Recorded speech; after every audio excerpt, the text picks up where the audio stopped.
Hello. OBE, unlike what we want to think about it, it's not really a new system. Actually introduced by Willem Spady around the late 1980s, it is directed towards making an authentic assessment of student learning.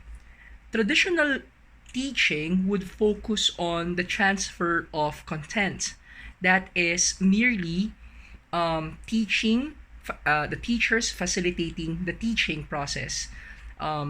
Theories, concepts, ideas, they are discussed, and eventually, with the hope of the student acquiring necessary knowledge to understand them, um, students are able to demonstrate comprehension, able to demonstrate proficiency by answering specific tests or battery of tests that are directed towards what? Looking at whether or not the students acquired um, stated objectives, stated agenda, and goals. However, OBE is not really about just being focused on the content. It's not also about being focused on the students.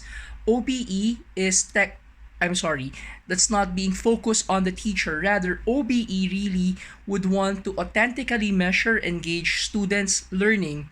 Number one principle of OBE is that achievement is available for all.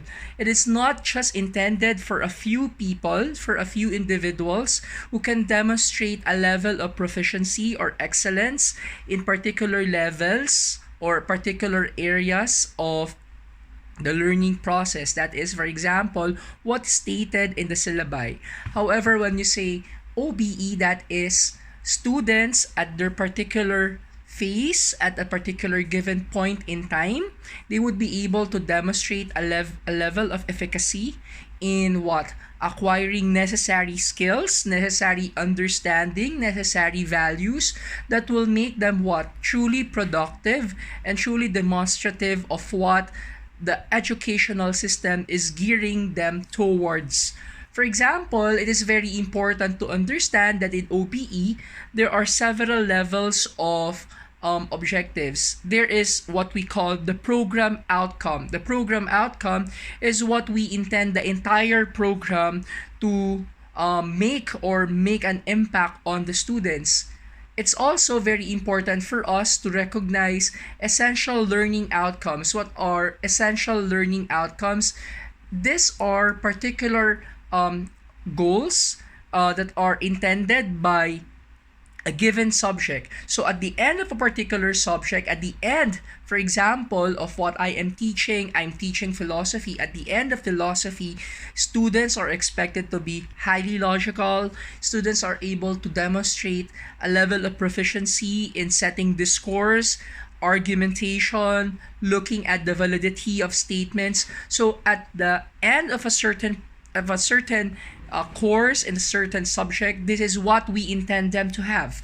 So, essential learning outcomes that is technically directed or intended to achieve a level of proficiency in a given subject. That's very different from what we call the program outcome. The program outcome is, for example, philosophy is under social sciences.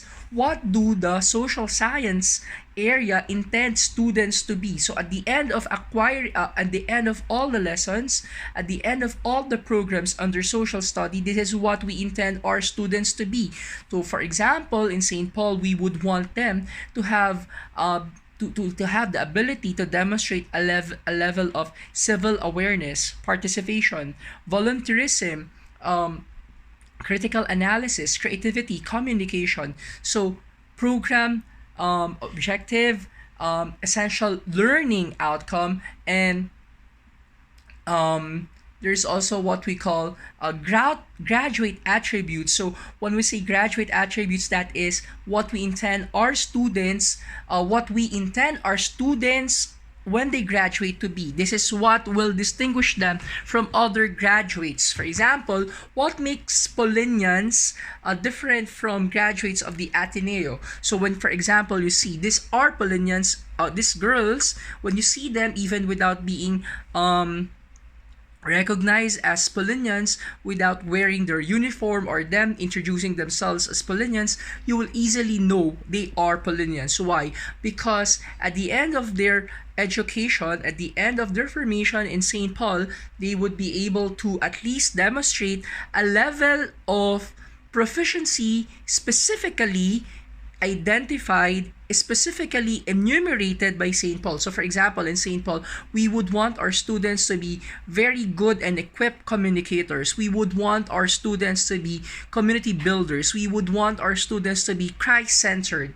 So, you see, um, outcome-based education is useful in the sense that it is technically a revolutionary idea in which the level of understanding is not gauged anymore by students being able to answer only tailor-fit questions, but students being able to resolve, analyze, confront, and work on realistic, authentic, real life, and concrete problems which they encounter in their everyday experiences.